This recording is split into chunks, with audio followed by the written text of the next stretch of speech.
ఒక పెద్ద సినిమా విడుదల తేదీ మారితే మిగతా సినిమాల మీద కూడా ఆ ఎఫెక్ట్ గట్టిగానే ఉంటుంది. కొందరికి అది సంతోషం కలిగిస్తే ఇంకొందరికి బాధ పెడుతుంది.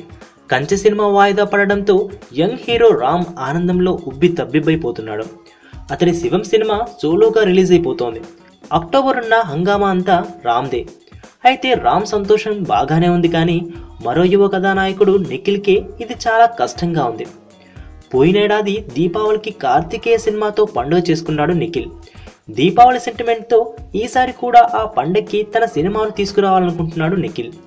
నవంబర్ 10న దీపావళి కాగా దానికి ముందు వీకెండ్లో 6వ తారీఖున శంకరాభరణం రిలీజ్ చేయాలనుకున్నాడు.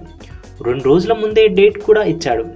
కానీ ఇంతలోనే అనుకోకుండా కంచె కూడా నవంబర్ 6కు వాయిదా పడింది.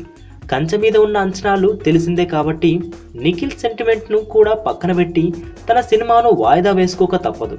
అదే రోజు కమల్ సినిమా చీకటి రాజ్యం కూడా విడుదల కావాలి.